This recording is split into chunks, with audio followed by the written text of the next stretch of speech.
নিষেধ ন' Google pay' আটাইকেইটাই কৰিব লাগিব বেগটো আঁতৰাই দিয়ক আজি ইংটিৰ বেগটো বৰ শকত হৈ আছে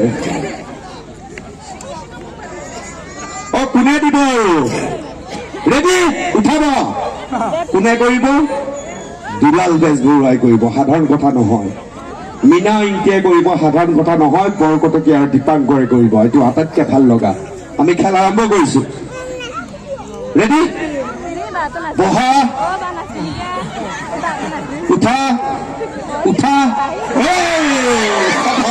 চফা এই দুটা চফা দুজন আমাৰ মাজত তীব্ৰ প্ৰতিযোগিতা চলি আছে দুজন এতিয়া আছে বাকী দুজন চফা বহা উঠা বহা উঠা উঠা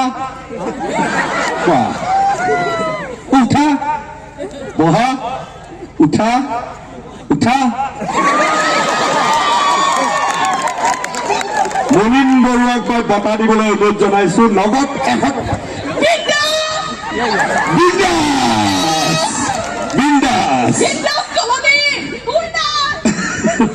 এটা যোৰা হাত চাপৰি বহুত বহুত ধন্যবাদ জনাইছো চাৰিওজনে আমাক সংগ দিয়াৰ বাবে সকলোৱে আহে আৰু যদি দূৰলৈ দেখাই দিয়ে আমাৰ অকল ইয়াতেই নাই ঘৰৰ ওপৰতো আমাৰ দৰ্শক আছে হাত এনেকে দি দিব লাগে এইয়া কেমেৰাত আবদ্ধ হ'ব যে ঘৰৰ ওপৰতো আমাৰ দৰ্শক আছে হয়নে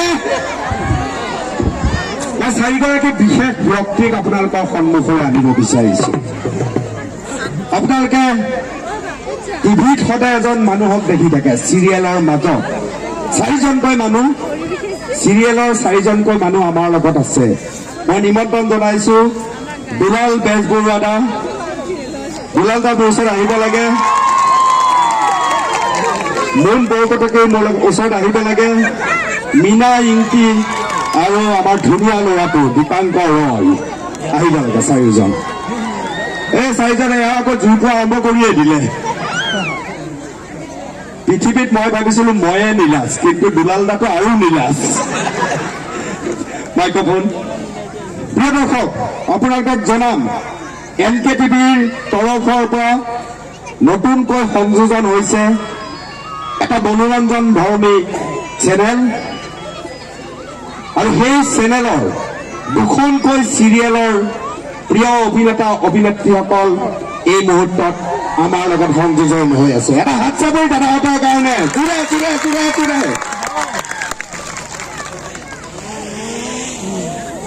দুলাল দা কেনেকুৱা লাগিছে আজি দেওমৰলৈ মানুহবিলাক দেখি প্ৰথমতে আপোনাৰ কথাৰ পৰা আৰম্ভ কৰোঁ শুনি লওঁ আমাৰ মনোৰঞ্জন ধৰ্মী যি নতুন চেনেল NKTV চেনেলৰ নাম হৈছে স্পন্দন হৃদয়ৰ স্পন্দন স্পন্দন ইতিমধ্যে আপোনালোকৰ সন্মুখত উলিয়াই দিছো দৰ্শন কৰিবলৈ আহি ওলাই অহাৰ কাৰণে বিৰাট ভাল লাগিছে আপুনি বোৱাৰীত নে বিন্দাছত মই বোৱাৰীত নহয় মই বিন্দাস কলনী সাধাৰণতে আপুনি বোৱাৰীৰ লগতে থাকে আজি অলপ বেলেগ হৈ আগতে বহুতে কৈছিলে গোপিনী কেওট এতিয়া গোপিনী কেওটত নাই মই বিন্দাস কলনীৰ পাঠক হিচাপে ওলাম খুব সুন্দৰ ধাৰাবাহিকৈ হ'ব এখন মানুহে দুখ বেজাৰ কৰাৰ পিছত বহুত কাম বন কৰি আহি অকণমান আনন্দ দিবৰ কাৰণে আমি বিন্দাস কলনীখন বনাইছোঁ আপোনালোকে চাব দাদা দাদা আপোনাৰ ঘৰ ক'ত মোৰ ঘৰ গোলাঘাটত গোলাঘাটত আপুনি হাফ পেণ্ট পিন্ধা বয়সত যেতিয়া মা বা দেউতাই মাৰে আপোনাক আপুনি কান্দে কেনেকৈ কান্দে অলপ ৰাইজক দেখুৱাই দিয়কচোন কেতিয়াও নাযাওঁ নকৰিম এনেকুৱা নকৰিম মই স্কুল যাম মই কেতিয়াও বৰশী পাই নাথাকো মোক নাপাইছো দেউতাক কৈ দি দিবি দেউতা আকৌ কাষৰ হালোৱা চাই পিটিবতে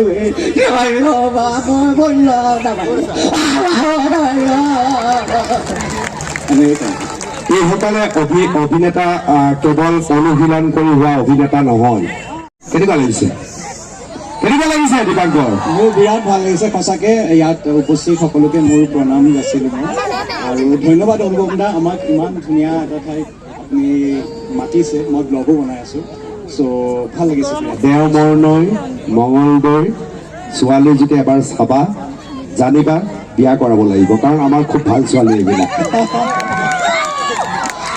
হয়তো ভাবিব লাগিব, হা? সঁচাকৈ ভাবিব লাগিব। কি এটাও নাই বুলি কৈছে। আহিব আহিব। কেনেকুৱা লাগিছে দীপাংকৰ? মোৰ দীপাংকৰ আমাৰ চিৰিয়েলৰ উল্লেখযোগ্য স্পন্দনৰ। কেনেকুৱা লাগিছে কোৱা? মোৰ বিৰাট ভাল লাগিছে। যদি শ্বুটিং ছোৱালী ভাল লাগিছে না আমাক ভাল লাগিছে চবকে? কোৱা। চবকে ভাল লাগিছে। ইনফেক্ট আমি তাত বহি আছিলোঁ, ইমান ধুনীয়াকৈ চবে মৰম কৰিছোঁ, ফটো তুলি আছে, তাৰ বাবে বহুত ধন্যবাদ। আৰু আপোনালোকে মৰম কৰে, আপোনালোকৰ আশীৰ্বাদ আছে কাৰণে আমি কাম কৰি আছোঁ, মানে মই কাম কৰিছোঁ সঁচাকৈ। নহ'লে মই কোনোবা দিনাই এক্টিং বাদ দিলোঁহেঁতেন। মানে সঁচাকৈ থেংক ইউ ছ' মাছ মোক ইমান ভাল পোৱাৰ বাবে। আৰু স্পন্দনত বোৱাৰী আহি আছে, আপোনালোকে একদম চাবলৈ নাপাহৰিব আৰু মিছ নকৰিব প্লিজ। দাদা মোক এইফালৰ পৰা দুলাল দা কিবা এটা কৈছে, এনেকুৱা কথা, আমি আচলতে চৰকাৰী বিদ্যালয়ৰ প্ৰতিভাৰ সন্ধান কৰিছোঁ ইয়াত। চৰকাৰী বিদ্যালয়ত আপোনালোকে অধ্যয়নৰত, চৰকাৰী বিদ্যালয় ক'লে আমি শৈশৱলৈ উভতি যাওঁ, নহয় জানো? পৃথিৱীত এনেকুৱা কোনো অসমৰ শ্ৰেষ্ঠ যিসকল অসমীয়া সকলোকে দেও মোৰ নৈ দেওমৰ নৈৰবাসীক মোৰ প্ৰণাম জনাইছো। আগন্তুক ভোগালী বিহু তথা নৱবৰ্ষৰ মই এতিয়াই শুভেচ্ছা জনাইছো। নাৰ্ভাছ হৈ গৈছে, ৰাইজ দেখি নাৰ্ভাছ হৈ গৈছে। নাৰ্ভাছ হোৱা নাই, খুব ভাল লাগিছে। আপুনি তেতিয়াহ'লে দেও মোৰ নৈ কওক, আই লাভ ইউ। দেওমৰ নৈবাসী আই লাভ ইউ। আৰে লাভ ইউ কি বুলিতো কওক। লগতে অনুপমকো কৈছো, Anupam I love you. I love you too. কাৰণ অনুপম নহ'লে আমি ইয়ালৈ আজি আহি নাপালোহেঁতেন, আপোনালোকক লগ নাপালোহেঁতেন। সেইকাৰণে অনুপমক অশেষ মৰম ভাল পোৱা সকলোখিনি দিছো, আৰু বেয়াখিনি এই বছৰৰ শেষত শেষ কৰি দিছো, ভালখিনি আকৌ ল'ম। বাহ, চিৰিয়েলত চাই থাকো যি মুখ চোকা কাজিয়া কৰে আপুনি। এতিয়া নকৰো। এতিয়া কৰিব নালাগে, কিন্তু দুলাল দা আৰু আপোনাক মই একেলগে থিয় কৰাব বিচাৰিছো। মোৰ অনুৰোধ এটা, থিয়তো হৈ আছো। না থিয় সেনেকে থিয় নহয়, এতিয়া থিয় হ'ব, আচল থিয় হ'ব। আপোনালোকৰ হঠাৎ প্ৰেম হ'ল, আচ্ছা দুইটাই কেনেকে কথা পাতে? আহক দাদা। খুব ভাল পায় এইবিলাক দিলে। আচ্ছা কৰি মাইক্ৰফোন দি দিছো, মই কথা পাতক। খোজ কাঢ়ি কাঢ়ি গৈ থাকিব, কথা পাতি পাতি গৈ থাকিব। মই মাইক্ৰফোনটো আগবঢ়াই দিছো। মনে মনতে এনেকৈ গৈ থাকে ন? বিচাৰি না, মই মানে কেনেকুৱা লাগে নহয়, মই আপুনি এনেকে সদায় থাকিব নে বিয়াখন পাতিব কওক? বিয়াটো দুটাহে আকৌ, পিছৰখিনি বহুত আছেতো। এই নহ'ব, মোৰ বয়স হৈছে নহয়, এতিয়া মোক উলিয়াই দিব নহয়। আপোনাক নাপালে যে মই মৰি যাম, আকৌ নহ'লে বয়স লৈ নাথাকে মোক বেলেগলৈ বিয়া দি দিব। আৰে বাবা, মইনো কোনটো চেঙেলীয়া হৈ আছো? মইতো বয়স হৈ গৈছে, মই চেঙেলীয়া হৈ আছো।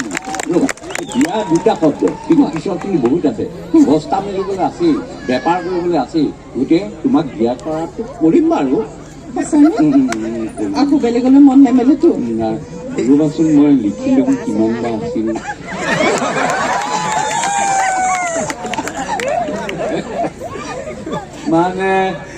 মানে কথা ক'বলৈ দিলে অনুপমে এইটোহে চব পেলাই দিলে ন? বৰকটকী ডাঙৰীয়া সকলোৱে এখেতক দেখিছে টিভিত। মইতো সাংঘাতিক ভাল পাওঁ, এটা চৰিত্ৰ, মোৰ প্ৰিয় চৰিত্ৰ হৈছে বৰকটকীত। কেনেকুৱা লাগিছে আজি এই গোটেই অনুভৱটো? সঁচাকৈ বৰ ভাল লাগিছে। মানে ভাবি অহা নাছিলো এনেকুৱা এটা অনুষ্ঠান পাম বুলি। আপোনাক সদায় টিভিত দেখি থাকো, তেনেকুৱা এটা অনুষ্ঠান ইয়াতো কৰিছে বুলি ভবা নাছিলো। আৰু এই ঠাণ্ডাত দেওবৰ নৈ, বাকী এটা চিঞৰ দেওবৰ নৈ। এয়া দেওবৰ নৈ। ধন্যবাদ, বৰ ভাল লাগিল আপোনালোকৰ মাজত উপস্থিত হ'বলৈ পাই। সঁচাকৈ বৰ ভাল লাগিছে। লগতে ধন্যবাদ জনাইছো অনুপমক, তাৰ তেখেতে মাতি অনাৰ বাবে আপোনালোকক এনেকৈ লগ পাব পাৰিলো। স্পন্দন, বিন্দাস, বোৱাৰী, কেইবাখনো চিৰিয়েল আমাৰ সন্মুখত আহি আছে। দুখন চিৰিয়েলৰ মানুহ মই চিনাকি কৰাই দিছো। দীপাংকৰ, কোৱা দীপাংকৰ, তই যে বিয়া পাতিলে সেইটো মই নকওঁ ইয়াত, বিয়া পাব মানুহ।